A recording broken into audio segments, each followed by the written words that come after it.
ನಮಸ್ಕಾರ ವೀಕ್ಷಕರೇ, ಕೆಎಂಎಂ ಕನ್ನಡ ವಿಶೇಷ ಸುದ್ದಿಗೆ ಸ್ವಾಗತ. ನಾನು ಪೂಜಾ ಹನ್ಕೊಪ್ಪಿ. ಕದನ ಕುತೂಹಲ ಕೆರಳಿಸುವ ಬೆಳಗಾವಿ ಡಿಸಿಸಿ ಬ್ಯಾಂಕ್ ಚುನಾವಣೆಯಲ್ಲಿ ಒಂದು ಬಣ ಬಹಿರಂಗವಾಗಿ ಕಣಕ್ಕಿಳಿದ್ರೆ ಮತ್ತೊಂದು ಬಣ ಗುಪ್ತ ಸಭೆಗಳ ಮೂಲಕ ವಿರೋಧ ಬಣಕ್ಕೆ ಸೆಡ್ಡು ಹೊಡೆಯಲು ಸಜ್ಜಾಗಿದೆ. ಕಳೆದೊಂದು ತಿಂಗಳಿನಿಂದ ಹುಕ್ಕೇರಿ ತಾಲೂಕಿನ ಸಹಕಾರಿ ರಂಗದಿಂದ ನಡೆಯುತ್ತಿರುವ ಬೆಳವಣಿಗೆಯು ಕತ್ತಿ ಹಾಗೂ ಜಾರಕಿಹೊಳಿ ಕುಟುಂಬಗಳ ನಡುವೆ ಕದನ ನಿರ್ಮಾಣ ಮಾಡಿದ್ದು, ಜಾರಕಿಹೊಳಿ ಕುಟುಂಬದ ವಿರುದ್ಧ ಬಹಿರಂಗವಾಗಿ ಸಮರ ಸಾರಿದ ಕತ್ತಿ ಕುಟುಂಬಕ್ಕೆ ಜಾರಕಿಹೊಳಿ ಕುಟುಂಬವು ಕೌಂಟರ್ ನೀಡುತ್ತಾ ಬಂದಿದ್ದು, ಹುಕ್ಕೇರಿ ತಾಲೂಕಿನ ವಿದ್ಯುತ್ ಸಹಕಾರಿ ಸಂಘದ ಚುನಾವಣೆ ಬಳಿಕ ಡಿಸಿಸಿ ಬ್ಯಾಂಕ್ ಚುನಾವಣೆಯು ಹೊಸ ತಿರುವು ಪಡೆದುಕೊಳ್ಳುವ ಸಾಧ್ಯತೆ ದಟ್ಟವಾಗಿದೆ.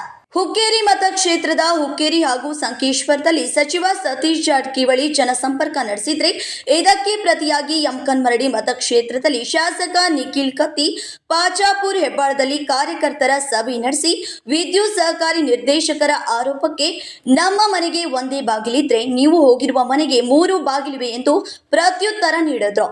ಇನ್ನು ಬೆಳಗಾವಿ ಡಿಸಿಸಿ ಬ್ಯಾಂಕ್ ಚುನಾವಣೆಯನ್ನು ಪ್ರತಿಷ್ಠೆಯಾಗಿ ಸ್ವೀಕರಿಸಿರುವ ಬಾಲಚಂದ್ರ ಜಾರಕಿಹೊಳಿ ಅವರು ಚಿಕ್ಕೋಡಿ, ನಿಪ್ಪಾಣಿ, ರಾಯಬಾಗ್ ತಾಲೂಕಿನ ಪಿಕೆಪಿಎಸ್ ಪದಾಧಿಕಾರಿಗಳ ಸಭೆ ನಡೆಸಿ ಗೆಲ್ಲುವ ಕುದುರೆಗಳನ್ನೇ ಅಭ್ಯರ್ಥಿಗಳನ್ನಾಗಿ ಘೋಷಿಸುವ ಜೊತೆಗೆ ರಾಜಕೀಯದಲ್ಲಿ ಯಾರು ಶತ್ರುಗಳಲ್ಲ, ಇಂದಿನ ಮಿತ್ರ ನಾಳೆ ಶತ್ರುವಾಗಬಹುದು ಎನ್ನುವ ಮೂಲಕ ಪರೋಕ್ಷವಾಗಿ ಬರುವ ದಿನಮಾನಗಳಲ್ಲಿ ಹೊಂದಾಣಿಕೆ ಹೊರಹಾಕಿದ್ದಾರೆ. ಅಲ್ಲದೆ ಬನದಿಂದ ಅಂತರ ಕಾಯ್ದುಕೊಂಡಿರುವ ಅಥಣಿ ಹಾಗೂ ಕಾಗವಾಡ ಕ್ಷೇತ್ರದಲ್ಲಿ ಅವರಿಗೆ ಸಭೆ ನಡೆದಿರುವುದು ಅನೇಕ ಅನುಮಾನಗಳಿಗೆ ಎಡೆ ಮಾಡಿಕೊಟ್ಟಿದೆ.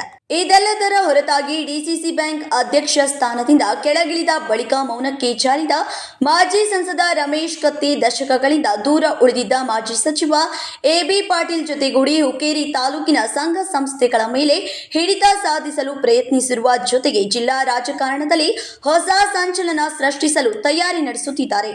ಗುಪ್ತ ಸಭೆಗಳ ಮೂಲಕ ವಿರೋಧ ಪಾಳ್ಯದಲ್ಲಿ ಸಂಚಲನ ಮೂಡಿಸಿರುವ ಬನದಲ್ಲಿ ಪ್ರಭಾಕರ್ ಕೋರೆ ಮಾರ್ಗದರ್ಶನದಲ್ಲಿ ಲಕ್ಷ್ಮೀ ಹೆಬ್ಬಾಳ್ಕರ್, ಲಕ್ಷ್ಮಣ್ ಸವದಿ, ರಮೇಶ್ ಕತ್ತಿ, ವಿವೇಕರಾವ್ ಪಾಟೀಲ್, ಅಶೋಕ್ ಪಟ್ಟಣ್, ಮಹಾದೇವ್ ಯಾದವಾಡ್ ಗುರುತಿಸಿಕೊಂಡಿದ್ದು ಅವರಿಗೆ ಡಿಸಿಸಿ ಬ್ಯಾಂಕ್ ಚುನಾವಣೆಯ ಬಗ್ಗೆ ಅಂತಿಮ ತೀರ್ಮಾನಕ್ಕೆ ಬಂದಿಲ್ಲ. ಆದರೆ ಜಾರಕಿಹೊಳಿ ಬಣದ ಕೆಲವರು ಸಹ ಈ ಬಣದೊಂದಿಗೆ ನಂಟು ಹೊಂದಿದ್ದು ಕೊನೆಯ ಕ್ಷಣದ ಬದಲಾವಣೆಗಳಲ್ಲಿ ಹೊಂದಾಣಿಕೆಯೋ ಅಥವಾ ಚುನಾವಣೆಯೋ ಎಂಬುದನ್ನು ಕಾದು ನೋಡಬೇಕಿದೆ. ಇದಿಷ್ಟು ಇವತ್ತಿನ ವಿಶೇಷ ಸುದ್ದಿ. ಇದೇ ರೀತಿಯ ಇನ್ನಷ್ಟು ವಿಶೇಷ ಸುದ್ದಿಗಳಿಗಾಗಿ ನೋಡ್ತಾ ಇರಿ ಕೆಎಂಎಂ ಕನ್ನಡ ನ್ಯೂಸ್ ಬೆಳಗಾವಿ.